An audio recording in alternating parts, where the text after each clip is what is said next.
ain't packed down with cannon, she's got no torpedo tube, and promises no glory to attract the country rube, for her crew don't brag o' killin', nor the joys of bloody strife, for they're tendin' to their business, which is savin' human life. When the old storm signal's flyin', every vessel seeks a lee, except the cutter, which ups anchor and goes plowin' out to sea. When the hurricane's a-blowin' from the banks to old Cape Cod, oh, the cutter with her searchlight seems the messenger o' God. And the men out on the ocean in a battered, leaky craft, when the sea ahead is mountains with a hell-blown gale abaft, when the engines quit, disabled, and she's lurching in the trough, them's the guys that greets the cutter with the smiles that won't come off. She's a saver, no destroyer, and the populace don't rave about the ship not built for killing, which is simply built to save. But the wives of men she's rescued, you can take it from me, Bo, those women bless the cutter, and the women mostly know. No, she's got no big 12 inches, and she doesn't sweep the sea. But the wind that scares the dreadnought to the cutter is a breeze. She goes thumping and a-bumping when the water is a hell-saving ship. Here's to you, cutter, for we like you mighty well. As the commerce on the high seas increased, many appalling disasters occurred in storm and fog on the rocks and treacherous shoals of our coast. To augment the humanitarian work of the cutters, a life-saving station on shore was established in 1841 and operated as a part of the Revenue Cutter Service. Gradually, additional stations were established until finally Congress in 1871 separated the land and sea activities for rescue work and established as a separate bureau under the Treasury Department the United States Life-Saving Service, with stations equipped for rescue of the shipwrecked from shore at exposed points along the coast. The Life-Saving Service soon won its supremacy over all kindred institutions of the world. By 1914, it had built up a record of 117,286 lives saved from the perils of the sea, and its achievements and successes in rescue of the shipwrecked had earned the praise of the whole civilized world. The long record of battles with the elements in the rescue work of the Coast Guard contains many tales of heroic attempts against insurmountable odds. These men knew the futility of their task, but were living up to the motto expressive of a tradition of the service: you have to go, but you don't have to come back. Fire is one of the most terrible types of marine disaster. This oil tanker, many miles at sea, has set out her SOS, and the ever-ready Coast Guard cutter is hurrying to her assistance. A power lifeboat also responds to the call from the nearest Coast Guard station. These boats reach the scene just in time to save the tanker's crew, but the ship is a total loss. Burning oil, released by explosions, finally covers the sea with a mass of raging fire. Because of the natural community of interest between the Revenue Cutter Service and the Life-Saving Service, Congress on January 28, 1915, combined the two services into one organization called the Coast Guard for closer coordination and greater efficiency. The Coast Guard was made a part of the military forces of the United States, operating under the Treasury Department in time of peace to enforce the customs, revenue, and other maritime laws, and to protect and save life and property, and as a part of the Navy in time of war or when the President shall so direct. The Coast Guard has made a distinguished record in every war in which the United States has engaged. Upon entry of the United States into the World War in 1917, 6 Coast Guard cutters were sent abroad to join the naval forces in the war zone and serve as ocean escorts for convoys of merchant ships. Coast Guard officers commanded other combatant vessels in the war zone, served on cruisers, gunboats, and transports, on aviation duty, in naval districts, and at training stations. The Coast Guard is divided into 4 main areas, with its national headquarters at Washington, D.C. Each area is under an area commander, with headquarters at New York, Cleveland, Mobile, and San Francisco. The areas are divided into divisions. Each division is in charge of a division commander with headquarters in the principal seaport of his division. The eastern area has 3 divisions: the Boston Division, the New York Division, which includes Puerto Rico, and the Virgin Islands, and the Norfolk Division. The southern area has two divisions, the New Orleans Division and the Jacksonville Division. The northern area has two divisions, the Chicago Division and the Cleveland Division. The western area has two divisions, the Seattle Division, which includes Alaska, and the San Francisco Division, which includes the Hawaiian Islands. The Coast Guard stations, formerly called life-saving stations, are divided into 13 districts. Each district is in charge of a district commander.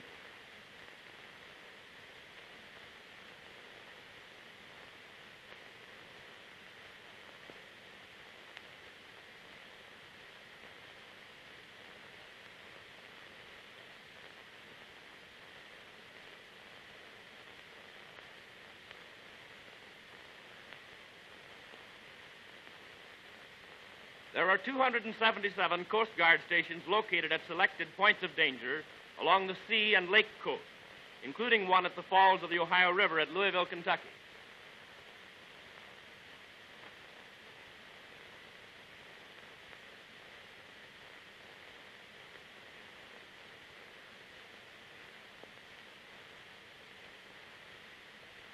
The Coast Guard depot is located at Curtis Bay, Maryland. Here, the special types of lifeboats and surf boats used in the service are constructed, and other items of equipment peculiar to the service are manufactured.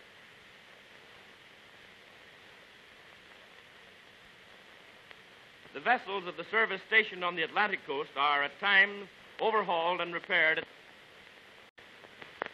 The Coast Main Aviation Service, with stations located at strategic points for cooperation with its vessels in law enforcement and the rendering of swift humanitarian aid. One of the newest of the 7 Coast Guard air stations is the beautifully equipped station at Miami, Florida, typical of the Coast Guard air units operating around the rim of the United States.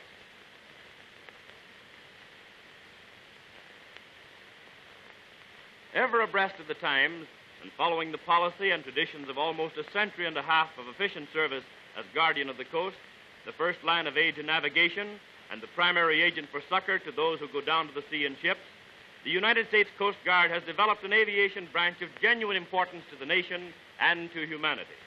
In pursuance of their multiple duties, the Miami station operates seaplanes, amphibians, and land planes. From the moment you go aboard one of these seaplanes, you feel aboard ship, and the fact that by the grace of its own powerful engines and the laws of aerodynamics it takes to the air does not change the character of the service.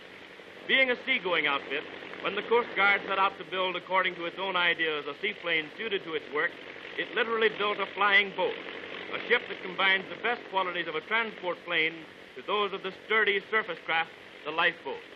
These ships are not only capable, maneuverable airplanes, but are of remarkable seaworthiness.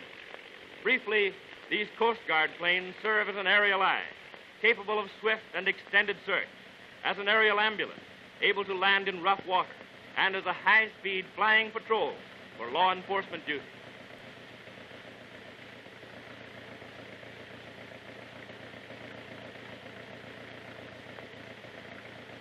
Most of the planes are fitted with machine guns. Here's a fighting land plane used in the suppression of smuggling along the Mexican border, the Florida coastline, and through the intricate channels of the Florida Everglades and the Louisiana marshes. In the old days, it was rather easy to slip contraband across the border or into the puzzling channels of the Everglades and marshes.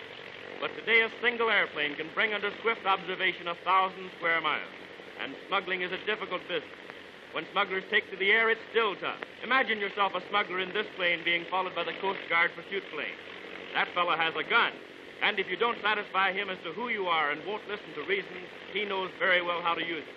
Or suppose you weren't a smuggler, but an enemy during time of war. Here's a foe you hadn't counted on. A highly trained Coast Guard air service in time of war will undoubtedly become a material factor in national defense. This is the station at Cape May, New Jersey. The Cape May station is also furnished with large flying lifeboats of various types. equipped with powerful radio sending, receiving, and direction apparatus, and capable of extended flights out to sea or along the coast. An important function of the air service is the rendering of emergency aid to persons injured on ships at sea. The transport of emergency cases from ships at sea to hospitals ashore in the swift-flying lifeboats of the Coast Guard has saved many an injured seaman's life.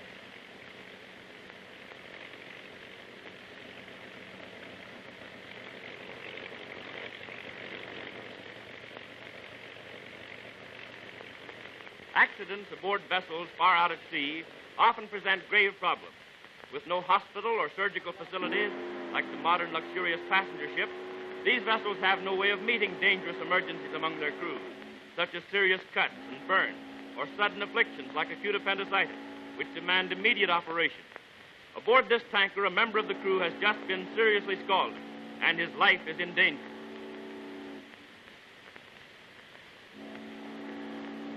The ship's wireless begins to vibrate with news of the man's plight. She asks for help. Far over on the American coast, a radio operator in the United States Coast Guard station intercepts the message. He takes it down, noting the exact location and course of the vessel needing help. This will be a job for the aviation department of the Coast Guard. There's no time to lose. A pilot is summoned. He takes the message and is off to make ready for the trip. Things are humming in a jiffy. A large Coast Guard seaplane is instantly sliding down the ramp into the water. Presently her motor sputters and begins a steady drone, and she is off on her errand of mercy. A beautiful sight to see, gratifying from an aesthetic standpoint, but how important from the practical side. Coast Guard seaplanes, in addition to their vital work of scouring the skies for modern air smugglers and the like, meet dozens of just such emergencies as this each year. They also are used to locate missing or disabled boats, derelicts, and to identify suspicious steamers. Not far off, the seaplane sights a merchant vessel. The pilot swoops low to identify her. He reads the name on her bow, makes sure she's not the ship he's seeking, and then speeds away on his emergency call. The radio direction finder guides him accurately to the tanker. And here she is. Only a short while ago, she sent out a call for aid, and already the call has been answered. A matter of minutes, where an emergency ship would have taken hours. The pilot checks her name, being ready to land.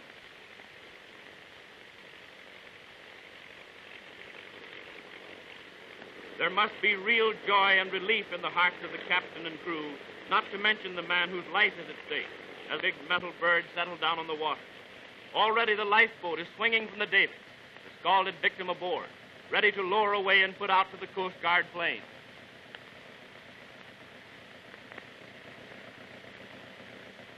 In a few minutes, she'll be winging her swift way back to the station, where a doctor and ambulance will be waiting. All is secure, and the plane waits for the lifeboat to bring the victim aboard.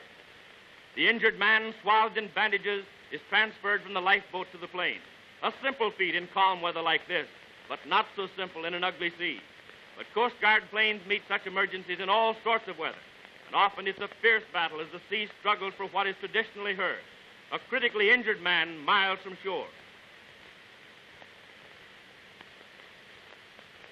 A matter of minutes, and the Coast Guard plane is off again in a swift race with death.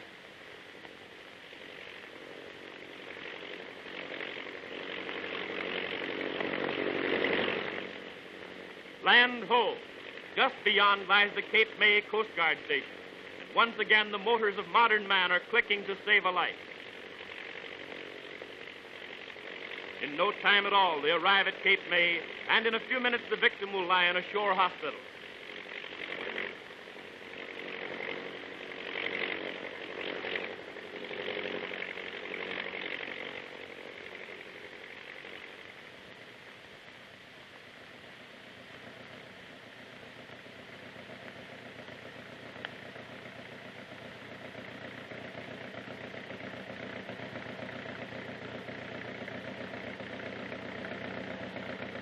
Coast Guardsmen rush to take him from the plane.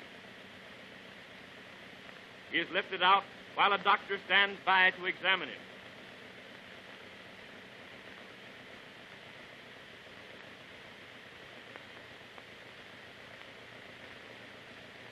brief inspection. Serious, says the doctor. He gives orders to rush the victim to the hospital. Into the ambulance and away to a sick bay out of reach of the sea, whose stubborn waters for centuries have held back ships flying for port with the sick and disabled. Another life saved, and another good mark for the name of the United States Coast Guard.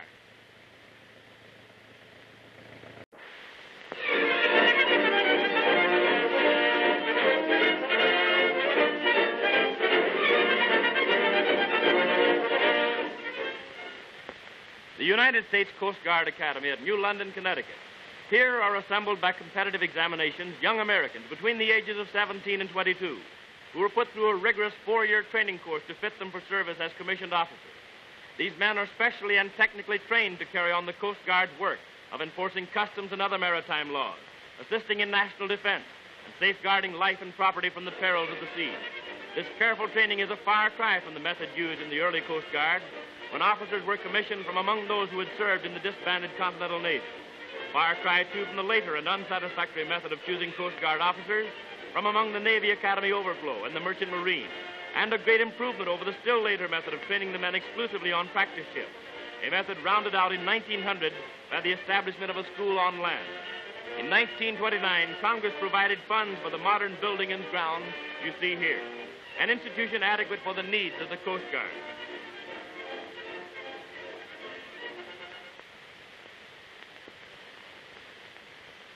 The start of a new day. The bugler's call for breakfast changes his status from that of a big bad blower of reveille to that of a popular captain of come and get it. I'll bet they don't rush like that to classes. Breakfast formation, inspection of dress, and promptness come before food. In any activity of the cadets as a whole, they follow a disciplinary routine. The Academy provides the environment for instilling into the cadets the foundation upon which the morale of the service is built. The integrity of a commissioned officer of this service has never been questioned.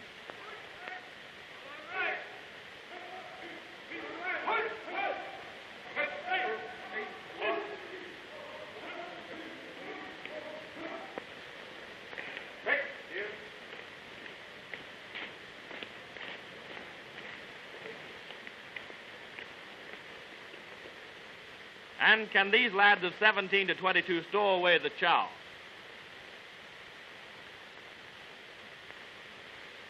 Classes start at 8 o'clock. Here's the radio class, a vital part of any cadet's training in these ether-controlled times. In the span of a few short years, radio has revolutionized man's control of the sea.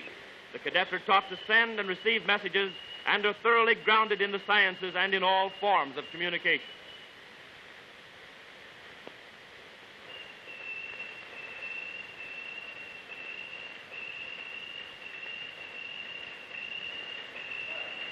The direction finder, carried by all Coast Guard cutters and planes, enabling the officer to determine accurately the course to a vessel in distress or the location of a lurking smuggler. Point Judith, 9-0. Point Judith, 9-0. The engineering laboratory. Here is taught the construction, operation, and maintenance of gasoline, diesel, electric, and steam-driven machinery, and the proper care of boilers so vital to steamship safety. The ordnance class, where the cadets learn to operate all types of armament used in modern warfare, and the enforcement of law on the sea, up to and including the 6-inch gun. At the close of this course, a cadet can break down and reassemble any ordnance piece used in the service. The cadets learn the workings of the fire control station, used in determining the proper range and deflection to be used on the sights of the gun. The Coast Guard being essentially a military arm of the national government, this knowledge is a vital part of the training. And it isn't only in time of war that the Coast Guard has need of its guns. In addition to these and other laboratory activities, the cadets are put through recitation and intensive classroom work, making for both practical and theoretical knowledge. Infantry drill. The Coast Guard is proud of its military training and stands in readiness at all times for war. It's the one military force that is forever active, working for country in time of war, for all humanity in time of peace. 4 hours of each week are designated for these drills, which include the rudiments of open order, artillery, ceremonies, and exercise under arms, and intensive practice in close order. Also, cadets receive classroom instructions in tactics, the rules and principles of military science.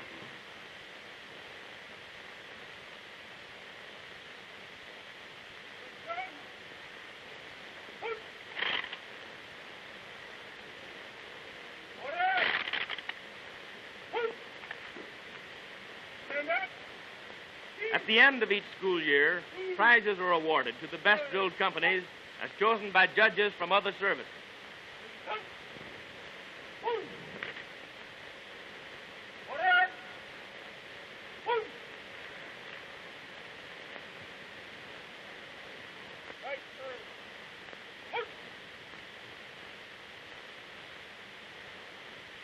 The cadets are required to participate in football and other sports. These sports have a twofold purpose: pleasure and the building of brawn for one of the world's toughest services.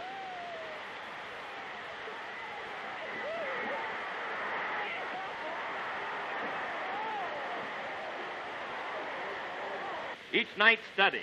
It's not easy to absorb a working knowledge of the complex laws pertaining to maritime matters. The school year is divided into 2 academic terms and 1 sea term. Here the cadets are boarding a cutter for their 3-month summer practice cruise.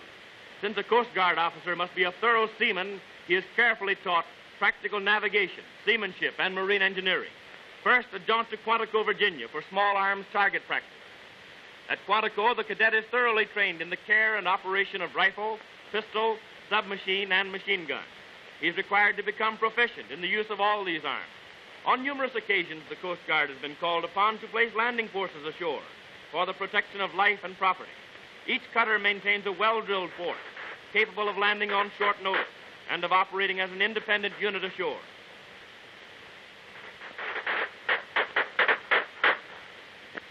Cadets are called upon for duties on the bridge or below deck. Here a class is receiving practical instruction in the engine room and in the fire room. Each cruise carries its deadbeat. No work, no study for these fellows, not even monkey drill. Returning to the United States, the cadets engage in battle maneuvers off the shore, putting into actual practice against floating targets their ordnance and gunnery training. There's a hit right through and into the sea beyond. They now have a chance to display their knowledge of the fire control station against an actual target. All the guns are brought into service. The cadets demonstrate their proficiency by firing the 3-inch gun in record time.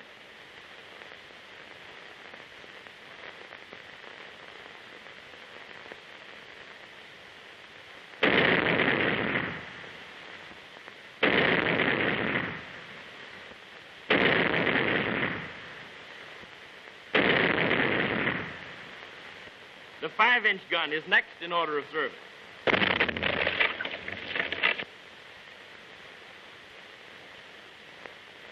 The trainer and the pointer.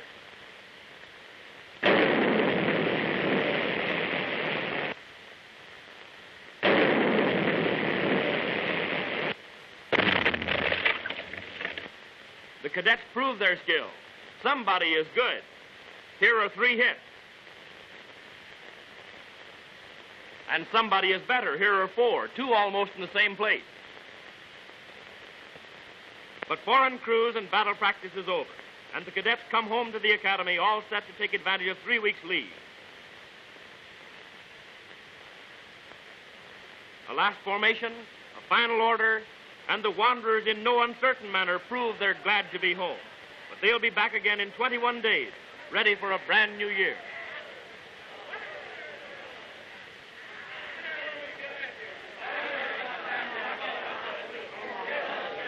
After 4 years of work and study, the cadet is graduated and set out into the service. Prizes are awarded to the best all-around cadets and to outstanding cadets in the various subjects.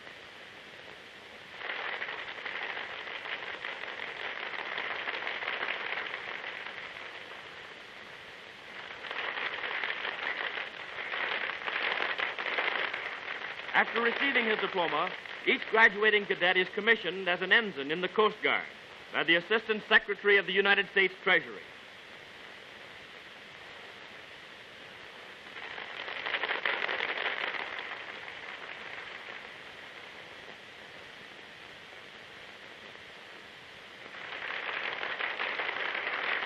A final song, Goodbye Academy, O Coast Guard Forever.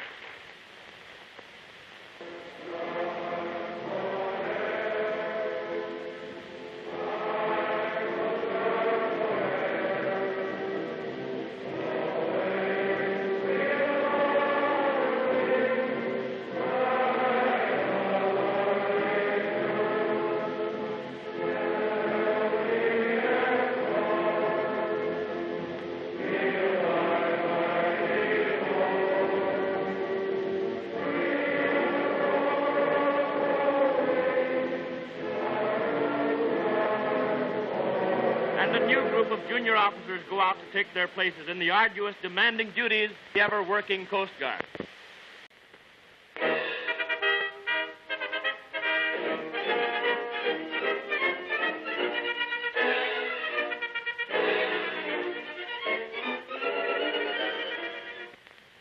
It has become almost a truism that when other storm-lashed ships race for harbor, the Coast Guard puts to sea.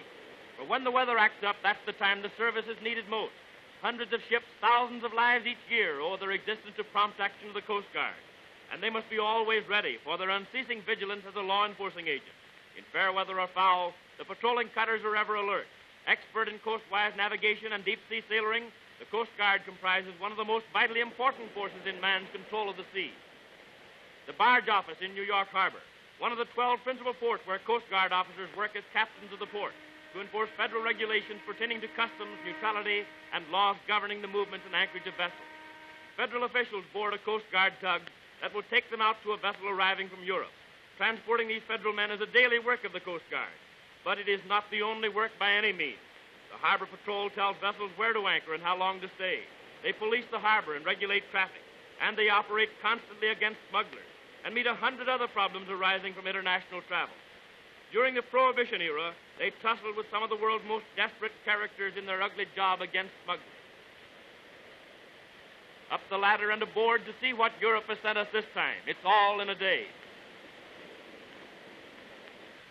Here we see the Coast Guard in the role of marine traffic cops. One of their significant legal duties is to enforce the law and order during regattas and marine parades. It's no small job. At this college crew race, they're patrolling the river, keeping observation craft in order, and standing by in case of accident among the racers.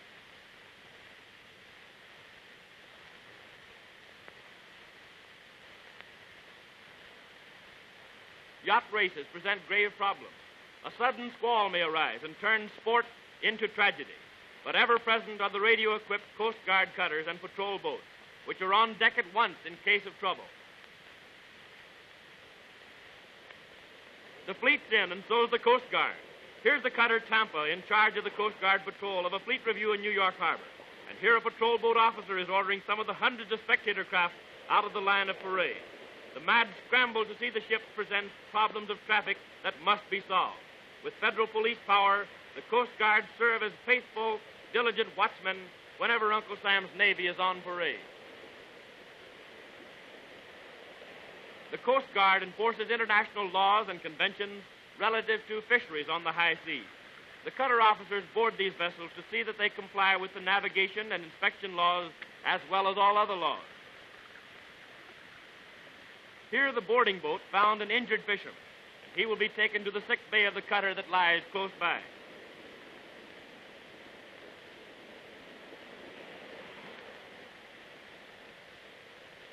Swift treatment in this fully equipped floating hospital makes him a sound man again and prevents possible permanent disablement.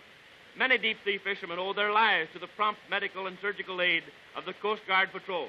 Thanks to this service, deep-sea fishing today is safer than history has ever known it. Among the constant cares of the Coast Guard are the motorless, cargo-laden barges towed by tugs from port to port along routes far out at sea. Here a cutter captain receives a wireless. A tug is disabled and floundering helplessly with a barge in tow. The captain plots his course to the disabled vessel. Thankful for a calm sea with small wind, he gives orders for full speed ahead. Visibility is good, and the cutter speeds to the scene. A sudden storm might sink the crippled tug and barges before assistance could arrive.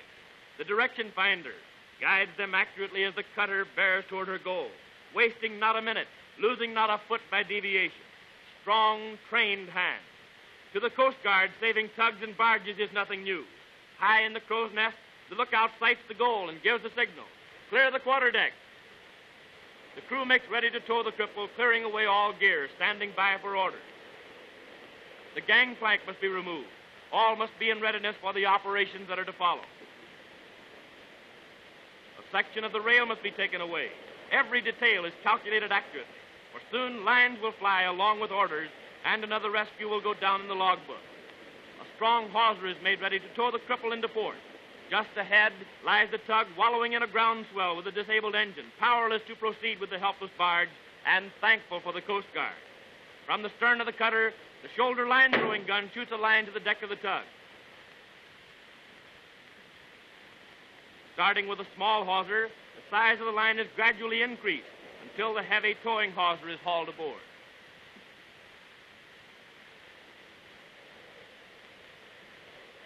Finally, all is secure. The tug and its barge are taken in tow, and the trip into port is begun. It's all in a day for the Coast Guardsman, whose regular duty but special delight is aiding the disabled, and thus spoiling the vicious appetite of that old devil sea. But it's not always so easy. Here a terrific storm batters the coast and endangers shipping. 2 barges are broken loose from a tug. A Coast Guard cutter has fought its way to the scene and stands alongside to remove the barge captain and his wife and to take the barges in tow. It's no simple task. Mad seas lash the barges and threaten the lives of any who dare come to the rescue. Meanwhile, a Coast Guard power lifeboat starts out from shore to aid in the rescue. Plowing desperately through steep moving mountains, drenched and bruised, the guardsmen fight their way out to the barge. And once alongside, it's no cinch to keep them from being smashed against the bulk of the helpless craft. But 2 lives must be saved. And that's one of the things the Coast Guard is for. And saved they are. The barge captain and his wife are taken aboard the motor lifeboat, and the desperate trip to the shore has begun. A vivid example of the 5,000-odd lives saved each year by the United States Coast Guard. Heroism? Not at all, says the guardsman. It's all in the line of duty. Sometimes the sea doesn't wait for its victims, but comes screaming ashore to seek them, smashing coast cities in the form of hurricanes, and leaving a wake of destruction and desolation. In such cases, the Coast Guard is promptly on the scene, lending emergency and police aid, doing work similar to and often in cooperation with the Red Cross. And even when the sea is not involved at all, and the earth itself decides to shake down buildings and crush out human life, the Coast Guard stands by to protect its victims. During the California earthquakes, the Coast Guard cooperated with other agencies in emergency relief work and police duty. Often the Coast Guard even goes inland to render humanitarian service. During the great Mississippi River floods in the spring of 1927, the Father of Waters came raging down the valley, smashing the levee, sweeping away hundreds of homes, leaving thousands shelterless, foodless, stripped of all belongings except what they wore. Into this flooded field of misery came the Coast Guard, with 674 officers and men, and 128 vessels and boats. A large number of surf boats were rushed by special train from the Atlantic and Lake coast, and the Coast Guard removed from positions of peril to places of safety over 43,000 persons.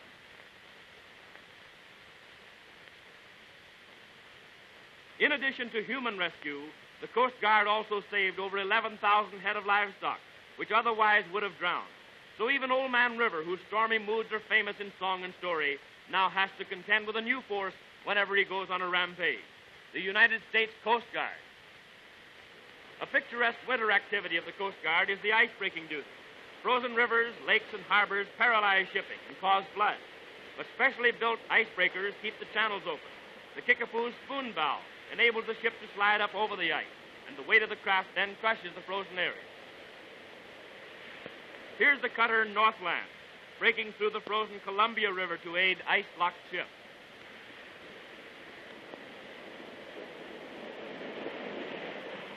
As many as 30 ships a month during the winter are freed from the grip of heavy ice by the Coast Guard.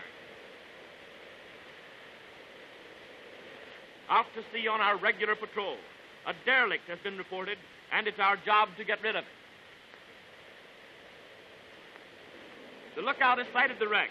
Derelict 1 point off starboard bow, sir. A final checkup, and here we are. An abandoned submerged vessel, a real menace to ships in fog and heavy seas. Removing derelicts from the paths of navigation is a vitally important work of the Coast Guard. A boat stands out toward the lonesome leftover of the sea.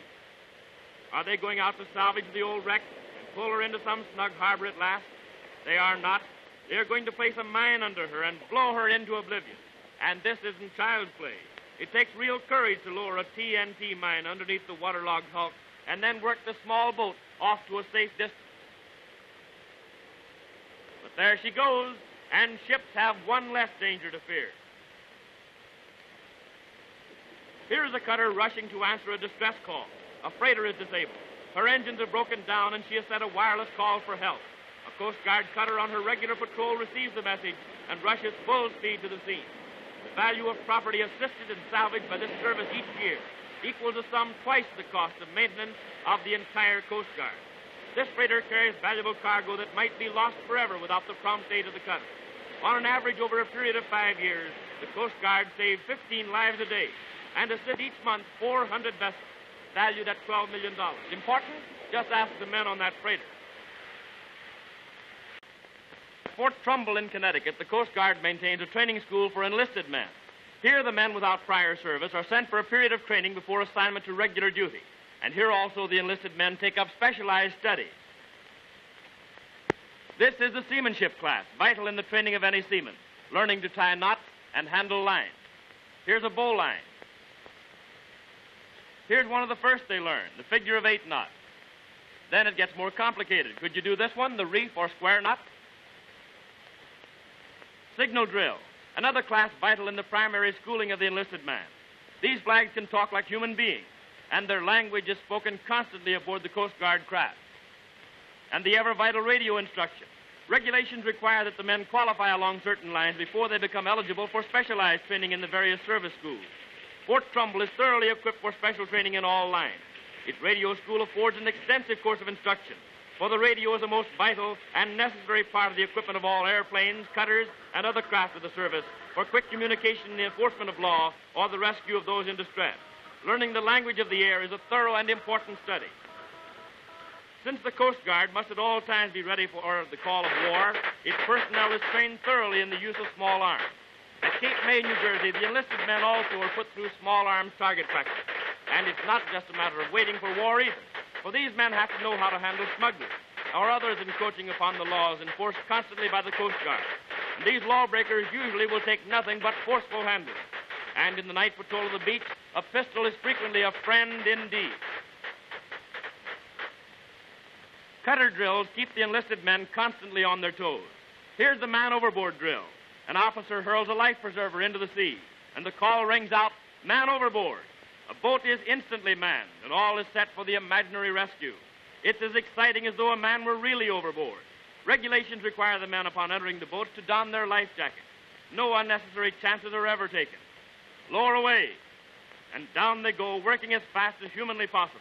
They'll have that drowning life preserver in no time at all. The cutter's engines, in reverse, churn the sea into a white foam as she stands by for the rescue. They pull away from the cutter post-haste to begin their search for the victim.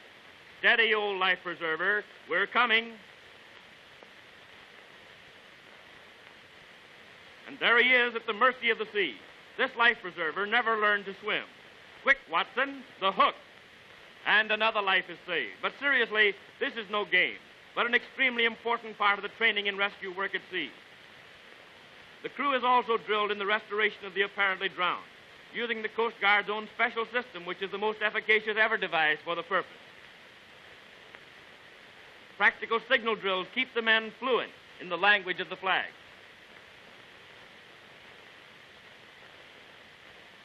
All craft are constantly kept spick and span.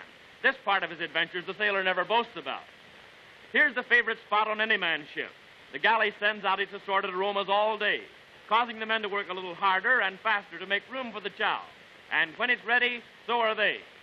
Through the mess room door pass the most beautiful appetites in all the world. The Open Deck Barber Shop Incorporated. Your next, sailor.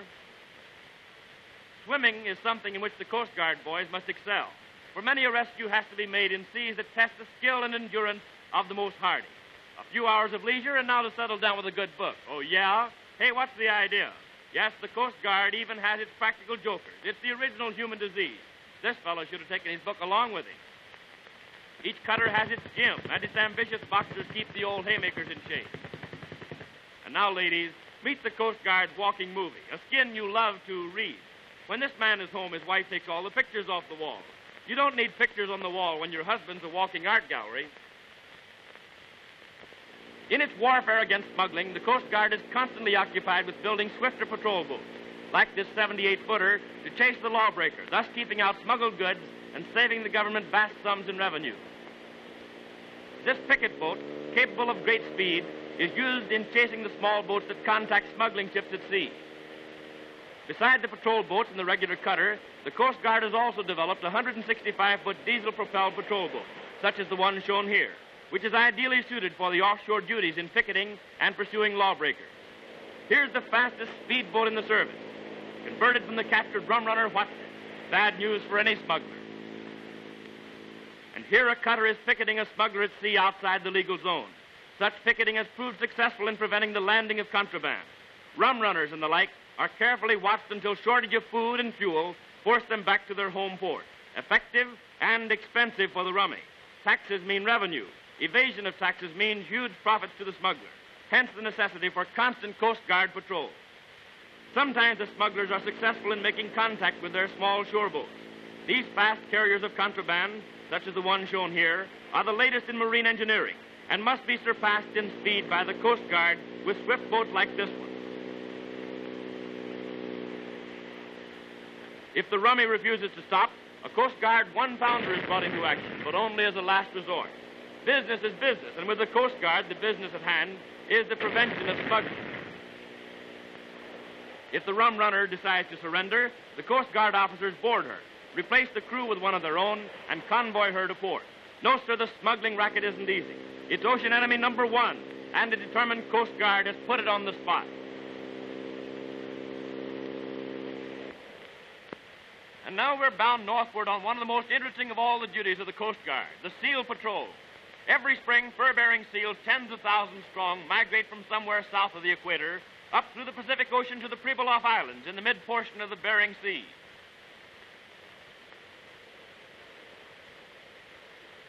Here we are at the islands, literally swarming with seals, which have navigated thousands of miles of the great Pacific Ocean to reach their breeding grounds. As they passed along the coast of the state of Washington, Coast Guard cutters took up the patrol, guarding them from molestation until they arrived here at their summer home. The Coast Guard stands by throughout the breeding season to protect the seals from ruthless poachers, who in former years nearly exterminated these valuable fur-bearing animals. The decimated herds before Uncle Sam placed a protectorate over them have increased until now there are over 1 million seals who migrate each year to the Pribilof Islands as a result of the international treaty enforced by the Coast Guard. One of the major duties of the Coast Guard is to patrol the busy steamer lanes of the North Atlantic and warn all vessels of icebergs and ice fields. In this work, the Coast Guard conducts the International Ice Patrol, which was formed at a convention of nations in London following the sinking of the Titanic in 1912. At this convention, the United States agreed to patrol the North Atlantic steamer lanes each spring. To disprove the belief of many that icebergs can be broken up, the guardsmen take a few futile cracks at the white peaks. 3/4 of any iceberg is underwater, and there lies the real menace to ships.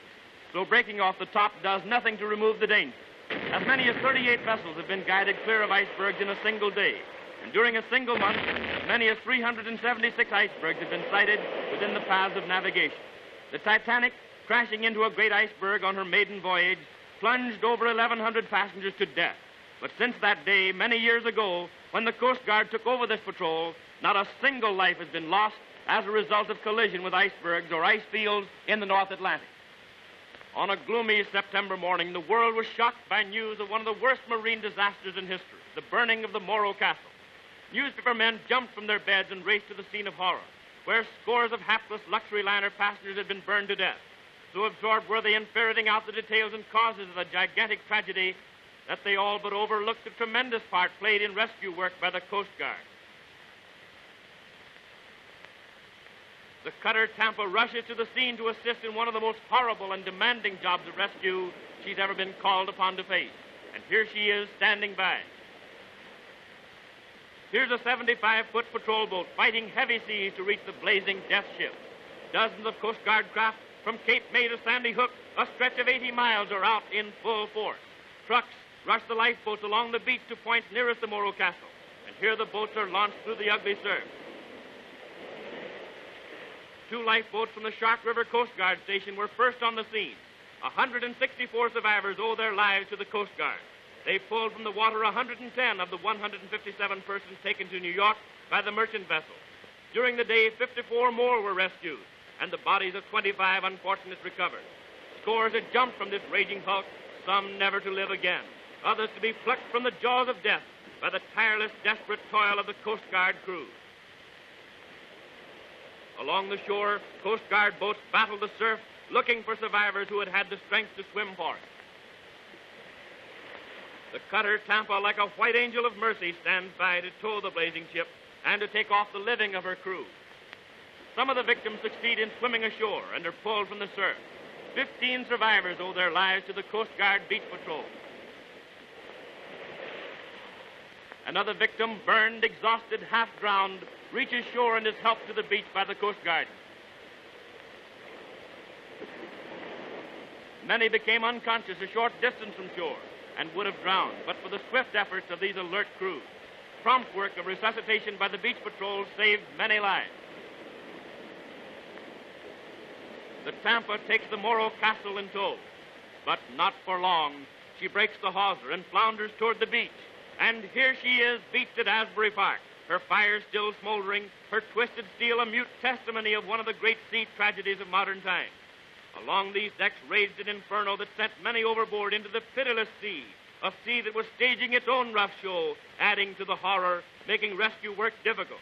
Small wonder, then, that one half-drowned victim, snatched from oblivion by a lifeboat crew, gasped over and over in his hysteria, "Thank God for the Coast Guard." There's no seagoing or coastal force anywhere that has duties more arduous or that requires a higher degree of real seamanship than the duties performed by the Coast Guard. His twofold mission to serve humanity in time of peace and his country in time of war. His motto, Semper Paratus, always ready.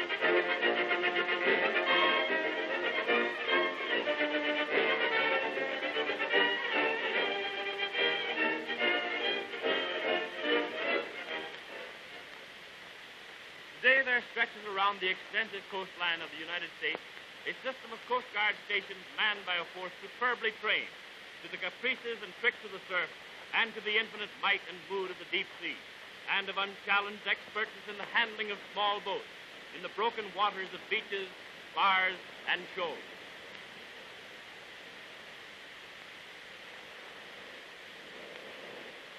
They are also capable of taking their power lifeboats to sea on long journeys of rescue.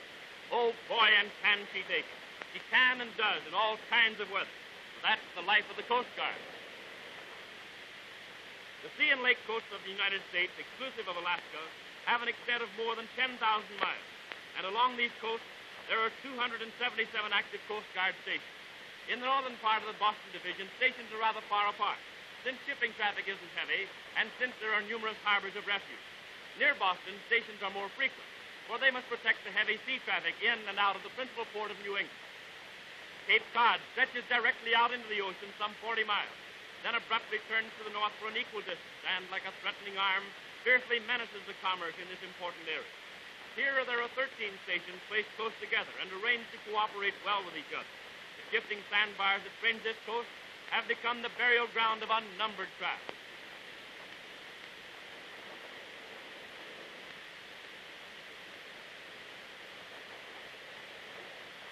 Block Island stands like a lonely sentinel to resist the thrust of the ocean, and in so doing it jeopardizes the heavy traffic plowing for port in storm and fog. Lighthouses are among the sailors' oldest friends, dating back to the beginning of man's conquest of the sea. They lift their beams in eternal warning, but often the fog is too thick, a storm is too fierce, or the sea too strong, and vessels are tossed on these menacing shoals and left to the mercy of the surf. It's then up to the Coast Guard to rescue the men and salvage the cargo, always a dangerous and trying job, a true test of the years of training and discipline these Coast Guardsmen have had. That the two stations on this island are sorely needed is evidenced by the wrecks that fringe its dangerous shore. All the crews of these vessels were rescued by the prompt action and skillful work of these stations. A highway runs past one of the stations on which the Coast Guard can speed its lifeboats to points nearest to wrecked vessels. The second station stands in an isolated section at one of the most dangerous points, from where it can effect a rescue promptly from shore by beach apparatus or quickly launch its lifeboats into the sea. The ocean shores of Long Island and New Jersey are exposed to all the southeasterly and easterly storms which severely menace the heavy traffic in and out of the great harbors of New York, Philadelphia, Wilmington, and Baltimore. Along these shores, therefore, the number of stations is increased.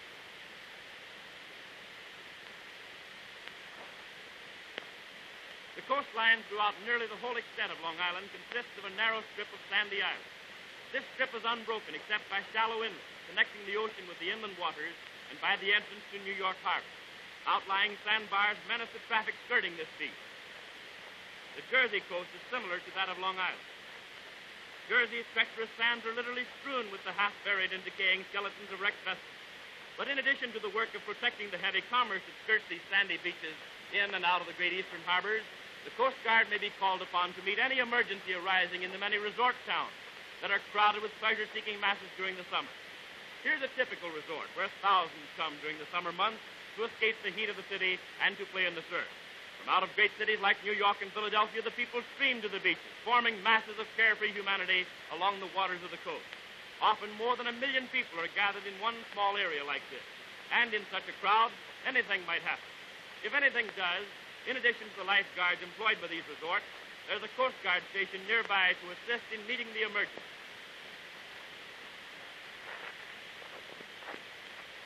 The Coast Guard is also called upon to meet any emergency arising among the hundreds of small pleasure craft congesting the bays and inlets and open seas of this region. To take care of this busy area, the Coast Guard maintains more than 60 stations on Long Island and the Jersey coast. Here's a station typical of the ones that fringe these sandy shores. This particular station is equipped with surf boats, which can be launched directly into the sea through the surf in almost any kind of weather. Their motive power lies in oars pulled by strong, trained arms, unlike the power lifeboats, which must be launched down runways into the relatively calm waters of bays and inlets like this one, whose channels lead to the sea. The Fire Island station is located on this inlet.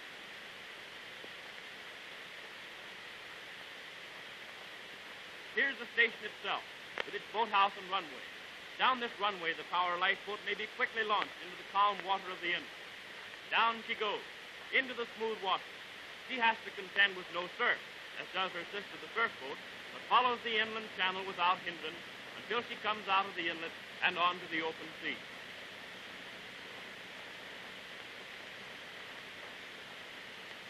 And here's the route she will follow. The Coast Guard maintains these inlet stations at strategic points from which they can safely launch power lifeboats and speed out to the rescue of distressed vessels too far offshore to be quickly reached by hand-powered surf boats.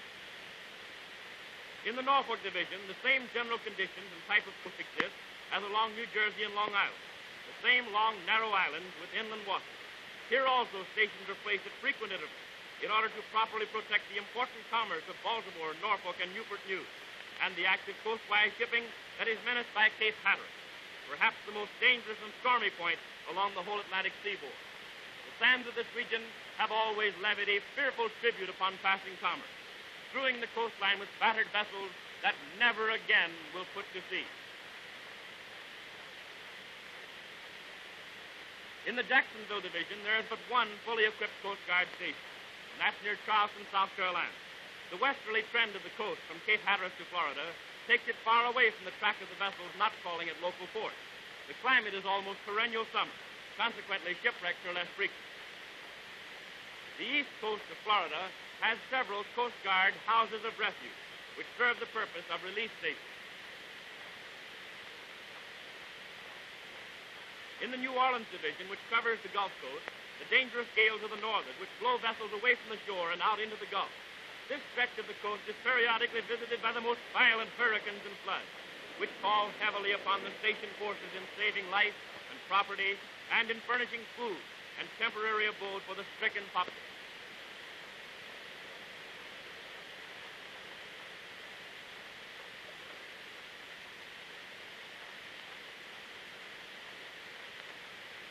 There are 9 stations in this division. The Pacific coast is generally a bold one, with few outlying reefs and shoals. As far north as San Francisco, the climate is bland and shipwrecks are rare.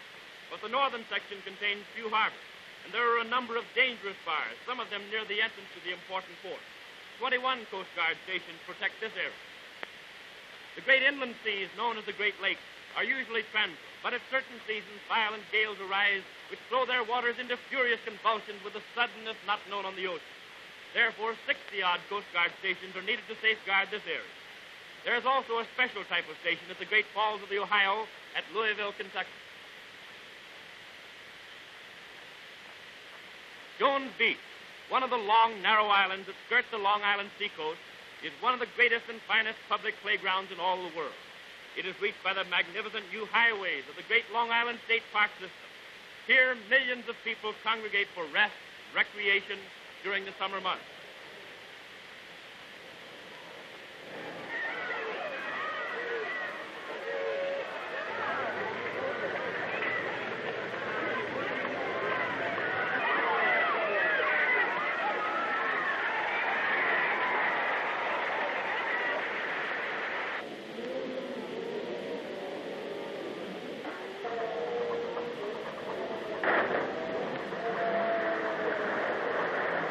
During the season, the waters off the shores of Jones Beach are crowded with pleasure craft, many of which are manned by inexperienced boatmen who get into serious trouble when overtaken by bad weather.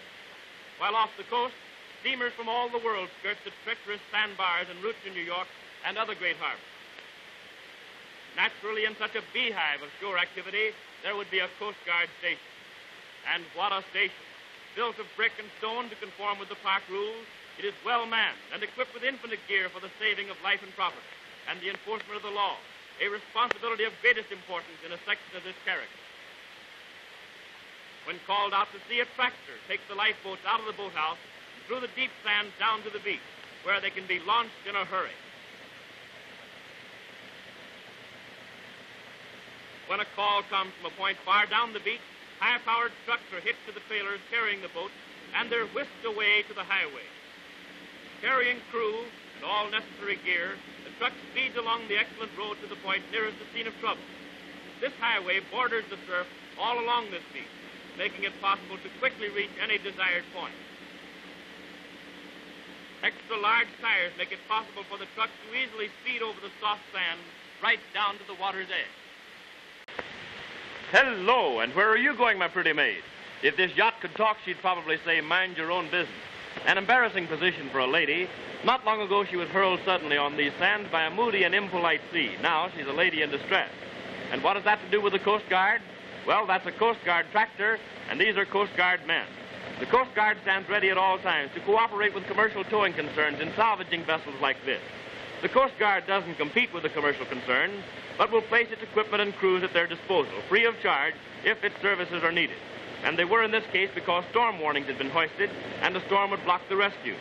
In case there's no commercial towing service available, the Coast Guard will not only dig the victim out of the sand, but will get her back into the water as well. In this case, she's cooperating with a commercial tug that lies waiting out at sea. Now a tractor hauls a Coast Guard surf boat over the sands to the beach. Before shoving off, the men don their life jackets. Regulations require Coast Guardsmen to wear these jackets at all times while engaged in small craft duty at sea. And they're off for the tug. This surf boat is carrying a small line out to the tug, with which the tug's hawser will be pulled to shore and attached to the yacht.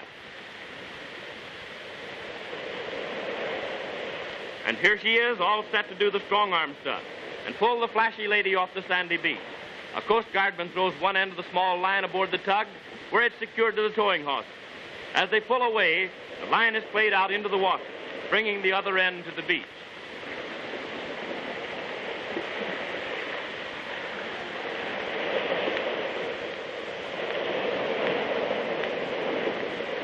And now heave-ho, and the men haul in their line until the tug's heavy hawser is dragged ashore. All that remains is to secure the hawser to the lady's nose and pull like old 60. But could you tie a little knot like this? You could not. Did I say knot? I meant knots, dozens of them, running in every direction. This gave these Coast Guardsmen a chance to display some of that knot-tying knowledge they picked up back at old Fort Trumbull. And now all is secure. The signal is given to haul away. The tug begins to move, and our stranded lady swings around as surprised as you please. She was never meant to be dragged around like this, but it doesn't hurt a bit, and she heads straight for the water.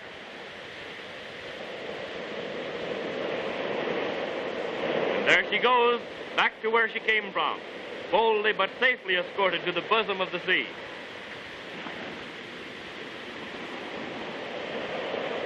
Reaching deep water again, she shakes off the sand and sticks up her mast toward the blue sky, none the worse for the rescue.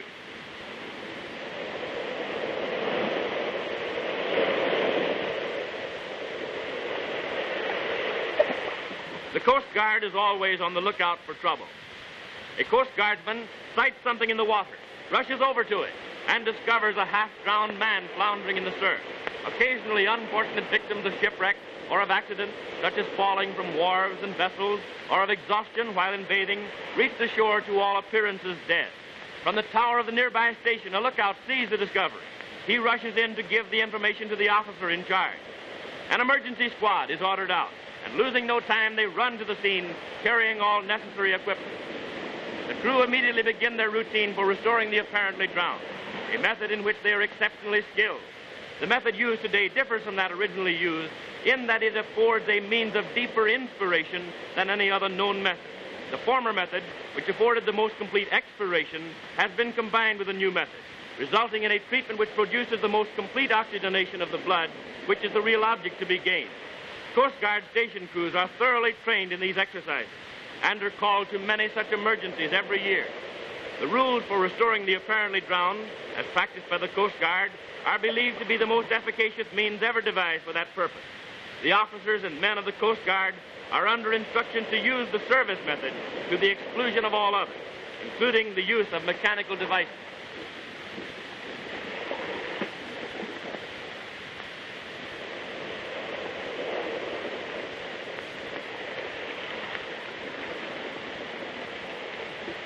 After a few minutes, the victim begins to breathe of his own accord and to show other signs of life. He'll be taken into the Coast Guard station, where he'll be further examined and given medical treatment. If he's suffering from exposure or other complications requiring medical attention, he'll be rushed by automobile or airplane to a hospital. Just another of the many humanitarian services the Coast Guard may be called upon to perform when people have anything to do with the many-mooted sea. At all Coast Guard stations, a fixed beat or patrol is laid out in each direction along the shore. And from sunset to sunrise, patrolmen walk these beats. Each patrolman carries a time detector, in which there is a dial that can be marked only by means of a key embedded in a post at the limit of the patrol. He also carries a number of red Coston flare signals, with which to warn a vessel standing too close inshore or to notify those in distress that he has gone to summon assistance. Each year, many vessels are saved from disaster on shoals and reefs by use of these signal flares. It's not all work and no play in the Coast Guard, but when it is play, it's the kind that builds brawn and the sense of responsibility bred by competition. Here, the crews from neighboring stations are preparing for a series of races that will prove their skill and keep them fit. This will be a race of small surf boats pulled by oars, a form of crew race the colleges do not know. They're off. Backs bend and muscles strain to get the boats underway. Easy? Well, just try it sometime. The boats gain momentum and are off in earnest, with the coxswain singing in the stern and the men throwing every ounce of energy into the oars. The race is reminiscent of a college contest, except that to these men rowing surf boats is a business, the business of saving human life. Pull away, me hearties. You're in the lead, and the prize is yours for the asking. A few yards more, and there you are, over the line. Here comes a boat that worked hard for a winning place. How do you feel, boys? Well, maybe we shouldn't have mentioned it. No form of exercise is harder than rowing a heavy boat. It takes what you've got, and sometimes what you haven't. And here's a race to test your zeal, your skill, and your sense of humor. This is an upset race. That is, the men wearing life jackets row the boat to a certain point, tip her over, right her again, and then row away for the goal. There goes the first. Over the side they go, upsetting the boat and showing her keel to the sky. No matter who wins, it's still an upset. And here's another. Watch the boy in the stern. He's going to get out and back in practically no time at all and without ever really leaving the boat. See, what did I tell you? He certainly held down his side of the bargain. Looks as easy as falling off a log, but try it yourself sometime. And they're off again, just a short way from the goal. Oh boy, what a fun fest. Fancy yourself in a life jacket soaked to the skin, having to pull a heavy boat in a race. And there's the winner. Oars point to the skies as a signal of victory. Just a sample of the way the Coast Guard boys play. And in playing, keep always fit as a fiddle and ready for trouble. The Coast Guard station men are put through vigorous drills. Here they are preparing for the picturesque beach apparatus drill. Working fast, for these affairs are timed accurately, they haul out the apparatus to the drill ground, place the Lyle gun in position, and the box containing the shot line. In this box, the shot line is arranged intricately to allow for speedy play.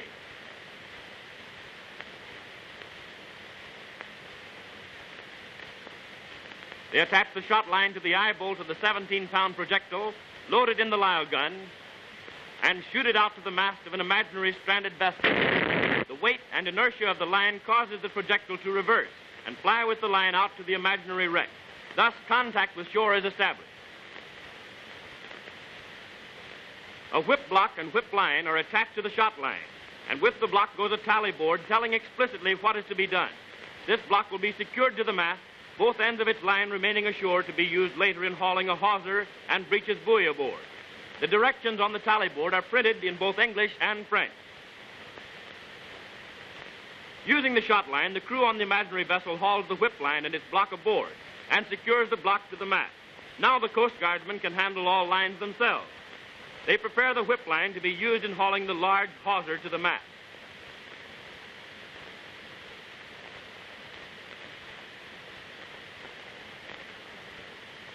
Now they secure the hawser to the whip line, ready to haul her aboard. There she goes. In a few minutes, all will be ready for the breeches buoy. The men are trained to work fast, for often a vessel strands in a dangerous position offshore, and her crew and passengers must be taken off in a hurry. This hawser will be attached to the mast and will form a trolley down which the breeches buoy is to slide. The breeches buoy is snapped onto the hawser and will be pulled out to the mast by means of the whip line. A crotch is raised under the hawser to take up slack and to lift the line as high as possible above the surf.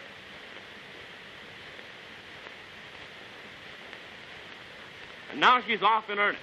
This little apparatus called the breeches buoy will speedily take men off the imaginary vessel one by one. And here's how it's done. Whee! Simple, isn't it? Sort of like a game. But when the sea has crashed your ship against the rocks and is battering her pieces beneath your feet, it's a game you love to play.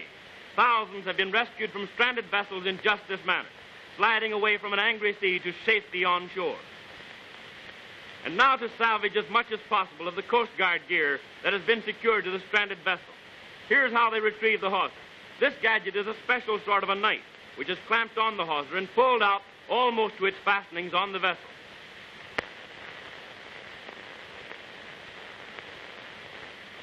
When it has reached its limit, a slight tug at the line, and snap, down she comes. And there's a saving for you. Hawsers are expensive and not to be thrown away. Thus ends the ever-important beach apparatus drill. Here are scenes of an actual rescue by the beach apparatus of a Coast Guard station crew.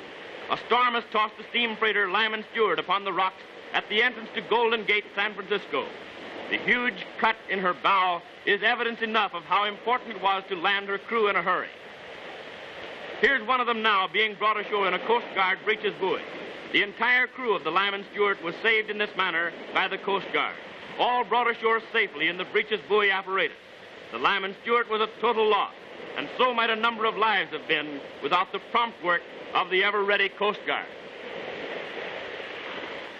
And here's another ship on the rocks near San Francisco, and another actual rescue by the Coast Guard. 34 men were saved by the quick work of the Coast Guard when this vessel went on the rocks in shallow water during a storm on the coast. This rock tells the story. Half of the crew are saved by Coast Guard power lifeboats, while the other half will be taken ashore in the breech's buoy. The Lyle gun is made ready. It shoots the shot line out to the vessel, and the breech's buoy apparatus is set up. One by one, the crew are taken off the wrecked vessel. It's a dangerous, frightening experience even for these hardy, seasoned sailors, and they can thank their lucky stars that the Coast Guard was on hand with its ever-ready equipment. Rigging up the breech's buoy apparatus at this treacherous point was difficult and dangerous work, but trained hands had it ready and working in a short time. And thus another dramatic triumph is chalked up for the Coast Guard over the cruel tyranny of the merciless sea.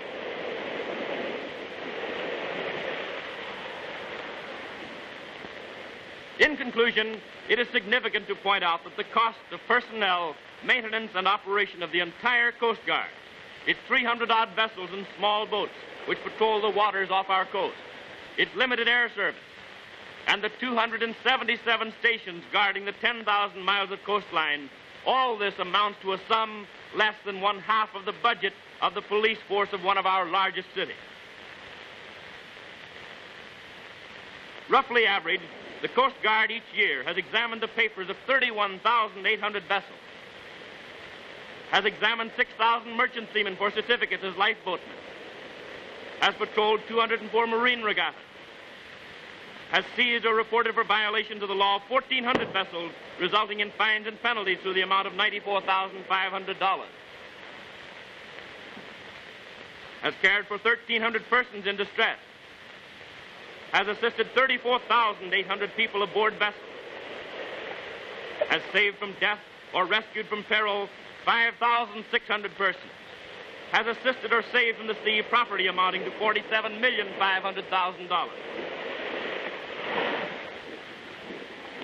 Cold statistics do not, however, reflect the true story back of the Coast Guard, a story of enduring courage and heroism, of tragedy and pathos, of self-sacrifice, brawn and brain, and of unexcelled skill and daring, the thrilling and admirable saga of the United States Coast Guard.